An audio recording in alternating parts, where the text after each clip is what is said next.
कहानी की शुरुआत में बताया जाता है कि चेस्टर्स मिल नाम का एक शहर पहले आम शहरों की तरह ही था, लेकिन फिर वहाँ कुछ ऐसी भयानक डरावनी घटनाएं घटने लगी जिससे पूरा का पूरा शहर नर्क से भी बदतर बन गया। लेकिन आखिर वहाँ ऐसी कौन सी खतरनाक घटनाएं होने लगी, चलिए जानते हैं। तो कहानी की शुरुआत होती है बार्बी नाम के एक लड़के को दिखाते हुए जो एक डेड बॉडी को जंगल में दफना रहा था। बार्बी वहाँ का लोकल निवासी नहीं था और बार्बी के माथे पर लगी चोट को देखकर लग रहा था कि मरने वाले बंदे के साथ उसकी काफी ज्यादा लड़ाई हुई होगी। उस आदमी को दफनाने के बाद बार्बी अपनी कार में शहर से बाहर निकलने लगता है, लेकिन तभी उसका सामना शेरिफ नाम के एक पुलिस ऑफिसर की कार से होता है। उसे देखकर वो थोड़ा डर जाता है, जिससे उसका ध्यान ड्राइविंग से हट जाता है, लेकिन किसी तरह वो पुलिस से बच निकलता है। पर तभी कुछ गायें सड़क के बीचों बीच खड़ी थी। उनको बचाने के लिए बार्बी अपनी कार को एकदम से मोड़ देता है, जिससे वो गायों से भरे खेत में पहुंच जाता है। इससे उसे थोड़ी चोट लग गई थी। कुछ सेकंड्स बाद वहाँ पर जमीन अर्थक्वेक की वजह से जोर जोर से हिलने लगती है कि अचानक आसमान से एक चीज बार्बी के सामने आकर नीचे गिरती है और सब कुछ शांत हो जाता है। बार्बी देखता है कि एक गाय आसमान से गिरने वाली उस चीज से 2 टुकड़ों में कट चुकी थी। वो डरा हुआ उस चीज को छूने लगता है तो उसे पता चलता है कि वो एक इनविजिबल वॉल है जो इतनी शार्प थी कि इसकी वजह से कई घर भी 2 हिस्सों में कट गए थे। तभी वहाँ जॉय नाम का एक लड़का आकर उससे पूछता है कि तुम ठीक हो या नहीं।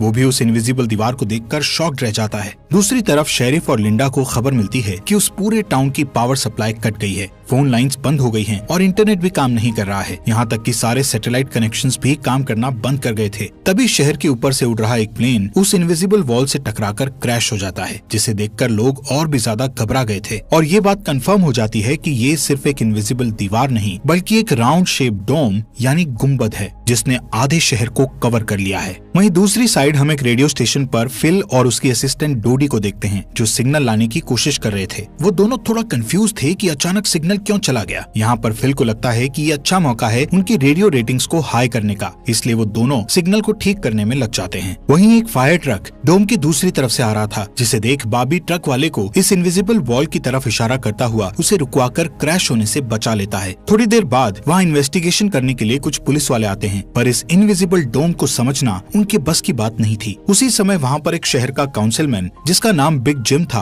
वो भी पहुँच जाता है, लेकिन उसे भी इस डोम के बारे में कुछ भी समझ नहीं आता। यहाँ पर पुलिस को इन्फॉर्मेशन मिलती है कि उस शहर की तरफ आने वाले सभी रास्तों को बंद कर दिया गया है क्योंकि उस डोम की वजह से बहुत सारे एक्सीडेंट हो रहे हैं। इसके थोड़ी दूर घर पर जूनियर नाम का लड़का एंजी नाम की लड़की के साथ इंटीमेट हो रहा था। एंजी पेशे से नर्स थी और जो की बड़ी बहन भी थी। इंटीमेट होने के बाद जूनियर एंजी से कहता है कि मैं तुमसे बहुत प्यार करता हूँ, लेकिन एंजी उसे कहती है कि वो उसके लिए ऐसा कुछ फील नहीं करती। इससे जूनियर का दिल टूट जाता है और उन दोनों में बहस होने लगती है। यहाँ पर उनकी बहस इतनी बढ़ जाती है कि एंजी उसे थप्पड़ मारकर वहाँ से चली जाती है। इसके बाद हम 3 लोगों की फैमिली को देखते हैं, जिसमें मदर कैरोलीन, एलिस और उन दोनों की बेटी नोरी उसी टाउन की तरफ जा रही थी। उन्हें इस बात की खबर नहीं थी कि डोम ने उस टाउन को कवर किया हुआ है। दूसरी तरफ हम जूलिया नाम की एक इन्वेस्टिगेटिव रिपोर्टर को देखते हैं जिसका चेस्टर्स मिल शहर में बहुत नाम था। एक दिन एक औरत उसे एक सीक्रेट खबर देने के लिए कॉल करती है। वो औरत उसे बताती है कि उसने उस वीक चेस्टर्स मिल में प्रोपेन से भरे 6 ट्रक को जाते हुए देखा है और उसके हिसाब से इतनी बड़ी क्वांटिटी में प्रोपेन जैसे फ्यूल का शहर में आना किसी खतरनाक प्लान का हिस्सा हो सकता है। जूलिया उस औरत को इस बारे में इन्वेस्टिगेशन करने का वादा करती है, पर वो अपने काम में ज्यादा बिजी होने के कारण उस पर ध्यान नहीं दे पाती। वहीं बिग जिम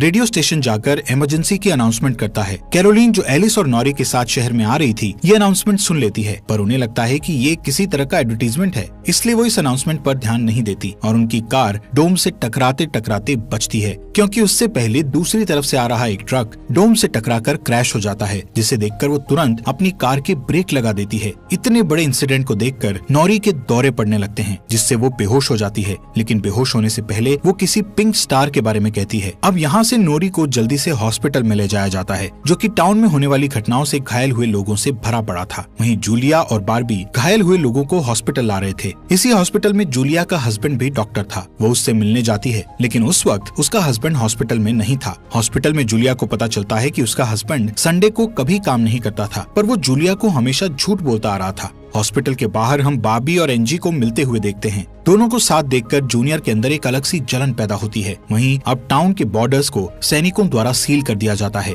बहुत सारे साइंटिस्ट और एक्सपर्ट्स को भी इस अजीबो गरीब मुसीबत का असल कारण नहीं पता चलता, पर कुछ घंटों बाद बिग जिम प्रोपेन के बारे में बात करने के लिए शेरिफ से मिलता है। यहाँ पर उनकी बातों से हमें पता चलता है कि उनको इस डोम के बारे में पहले से थोड़ा बहुत पता था, पर वो इस पर खुलकर बात नहीं कर रहे थे। वहीं बार्बी को उस टाउन में एक दिन के लिए रुकना था, पर उसके पास ठहरने के लिए कोई जगह नहीं थी, इसलिए वो अपनी कार में ही रात बिताने का फैसला करता है। तभी जूनियर उसके पास आता है और उसे एंजी से दूर रहने को कहता है। धीरे धीरे उसकी बात धमकी में बदल जाती है। बॉबी हैरान होता है कि आखिर उसकी गलती क्या है। इसी बीच वहाँ जूलिया आ जाती है, जिससे वो झगड़ना बंद कर देते हैं। यहाँ से सीन शिफ्ट होता है और हम देखते हैं कि टाउन के ऐसे हालात से लापरवाह होकर एक जगह कुछ टीनेजर्स पार्टी कर रहे थे। इनमें जॉय भी था। जॉय एक लड़के से वहाँ के हालात पर बात करने लगता है, लेकिन अचानक जॉय को दौरा पड़ने लगता है और वो पिंक स्टार के बारे में बोलने लगता है, जैसे कि पहले नॉरी ने बोला था। वहीं जॉय की बहन एंजी घर पर अकेली होती है। तभी अचानक उसके घर में जूनियर घुसकर उसको किडनैप करके अपने फादर के टूटे फूटे शेल्टर में ले जाता है। यहाँ पर वो उसे बताता है कि मुझे पता है शहर को कवर किए इस डोम के बारे में। यहाँ पर एंजी को उससे ये भी पता चलता है कि बिग जिम ही जूनियर का फादर है। जूनियर एंजी को ये भी बताता है कि उसके फादर अपनी फैमिली की सुरक्षा को लेकर हमेशा चिंतित रहते थे, इसलिए उन्होंने फैमिली के लिए ये शेल्टर बनाया था। वहीं दूसरी साइड जूलिया बॉबी को अपने घर में ठहरने के लिए लाती है। तभी अचानक बॉबी की नजर उसके हस्बैंड की फोटो पर पड़ती है और उसे रियलाइज होता है कि ये वही आदमी है जिसे उसने सुबह मारा था। दूसरी तरफ लिंडा और शेरिफ सभी व्हीकल्स पर नजर रख रहे थे ताकि कोई भी गलती से इस डोम से न टकरा जाए। तभी अचानक शेरिफ को अटैक आ जाता है और वो वहीं पर मर जाता है। अब यहाँ से हमें सुबह की घटना फ्लैशबैक में दिखाई जाती है,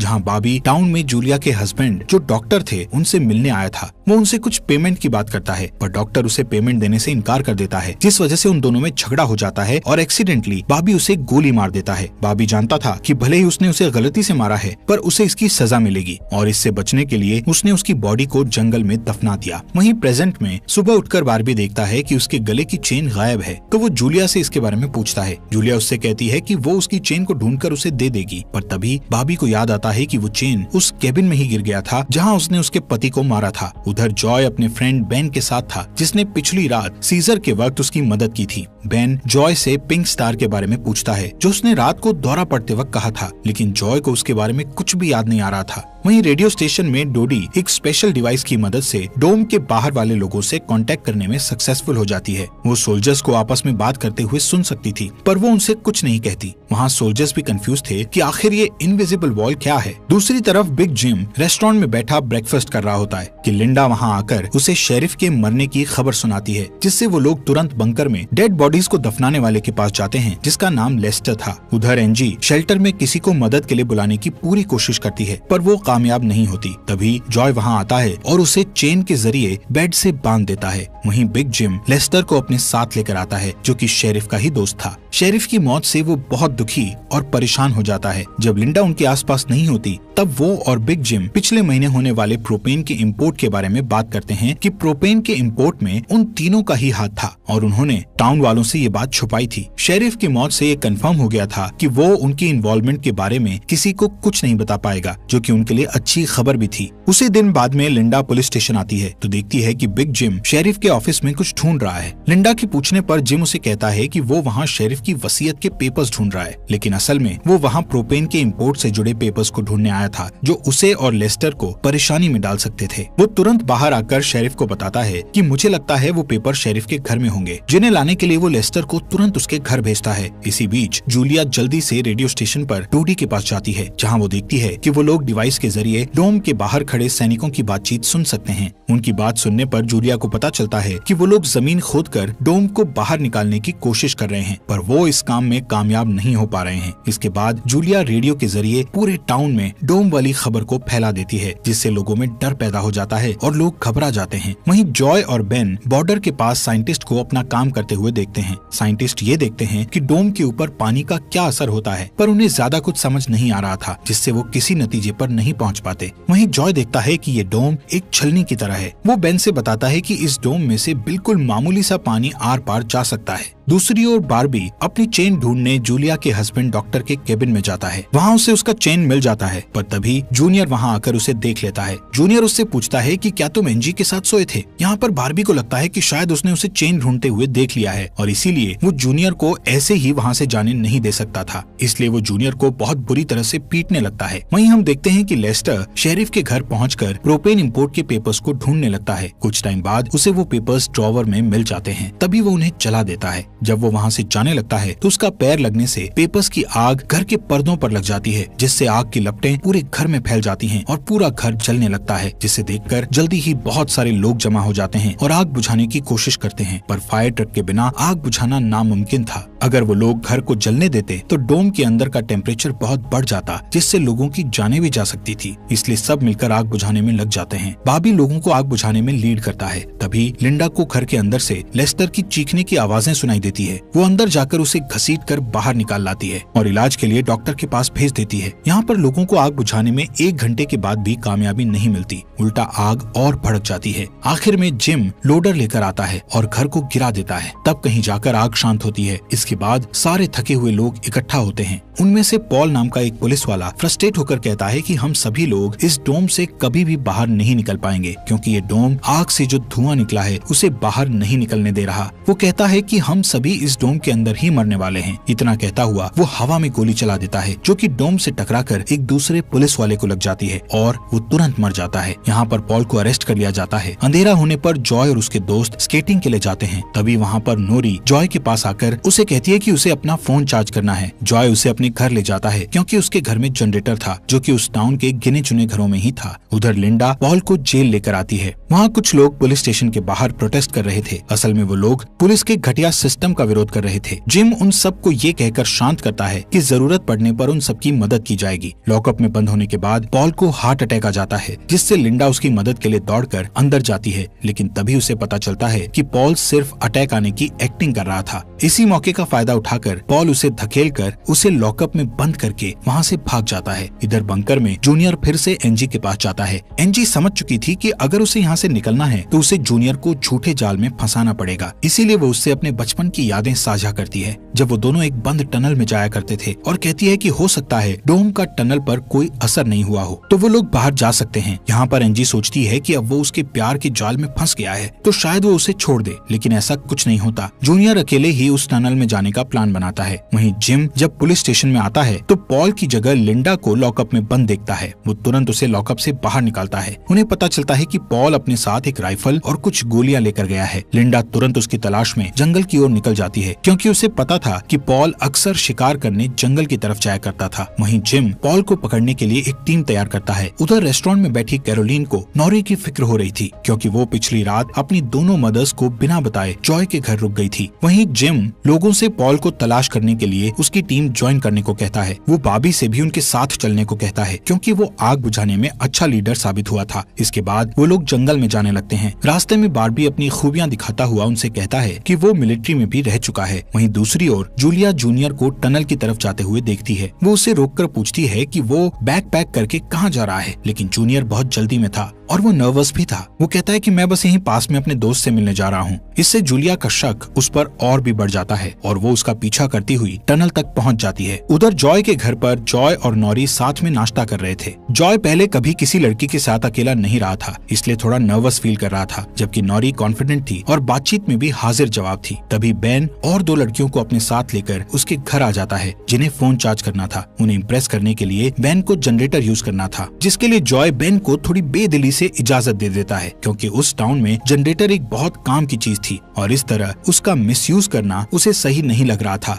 उधर जंगल में हम देखते हैं कि सर्च टीम पॉल को ढूंढ लेती है, पर उसी टाइम पॉल एक लड़के की टांग में गोली मार देता है। दूसरा लड़का भी उसे संभालने के लिए वहीं रुक जाता है, जबकि जिम और बार्बी पॉल के पीछे भागते हैं। दूसरी तरफ जूनियर टनल के आखिरी सिरे पर पहुंच जाता है, जहां पहुंचकर उसे पता चलता है कि डोम ने टनल को भी कवर किया हुआ है। वो दीवार के बिल्कुल करीब पहुंच जाते हैं, जिससे उसकी टॉर्च जलने लगती है। तभी जूलिया वहां आकर उसे वार्न करती है। जूलिया को देखकर जूनियर को बहुत गुस्सा आता है, क्योंकि वो उसका पीछा कर रही थी। इस बात से जूनियर पागलों की तरह उस इनविजिबल वॉल को मुक्के मारने लगता है, जिससे जूलिया उसे रोकती है। फिर दोनों बैठकर बात करने लगते हैं। जूलिया उसे बताती है कि अपने पास्ट में की गई एक गलती की वजह से वो जर्नलिस्ट की इस बेकार सी जॉब में फंस गई है। उधर जॉय का घर लोगों से भर जाता है, जो अपनी अपनी जरूरत के लिए उसके जनरेटर को यूज करने के लिए आए थे। एक बदमाश लड़का लोगों से जनरेटर यूज करने के बदले में पैसे वसूलने की कोशिश करता है, जो कि उसका था ही नहीं, लेकिन उसके खिलाफ बोलने की किसी में हिम्मत नहीं थी। ये देखकर नॉरी सब कुछ हैंडल करने के लिए आगे बढ़ती है, पर मामला और भी ज्यादा गर्म हो जाता है। लेकिन इससे पहले कि कुछ गलत होता तभी लाइट ही चली जाती है। नॉरी इस बात से बहुत खुश होती है कि जॉय ने उस बहस में उसका साथ दिया। वहीं जंगल में बॉबी और जिम पॉल तक पहुंच जाते हैं, पर पॉल ने अपनी राइफल निकाल रखी थी जिससे वो जिम को मारने ही वाला था कि तभी पीछे से लिंडा आकर उसे शूट कर देती है। दूसरी साइड कैरोलीन जॉय के घर जाकर अपनी बेटी नोरी से मिलती है। वो नोरी से कहती है कि उसे थोड़ा जिम्मेदार बनना चाहिए। उसकी डांट सुनकर जॉय और नोरी एक दूसरे का हाथ पकड़ लेते हैं जिससे एक स्ट्रेंज स्पार्क पैदा होता है और उसी वक्त दोनों को दौरे पड़ने लगते हैं। वो दोनों एक साथ किसी पिंक स्टार के बारे में बात कर रहे थे। उधर जूनियर शेल्टर में एनजी के पास जाता है, लेकिन इस बार उसके हाथ में फर्स्ट एड किट थी। एनजी उसके जख्मों पर मरहम पट्टी करती है और चुपके से सीजर अपने पास रख लेती है। वहीं हम देखते हैं कि जूलिया और बार्बी दिन भर की थकान के बाद वापस घर लौटते हैं, लेकिन जूलिया जूनियर की बातें सुनने के बाद से ही बार्बी पर शक करने लगी थी और जब बार्बी नहाने जाता है तो जूलिया उसका सामान चेक करने लगती है। आपको ये अंडर द डोम सीरीज यहाँ तक कैसी लगी? इस सीरीज के नेक्स्ट एपिसोड लाएं या नहीं, कमेंट बॉक्स में हमें जरूर बताएं।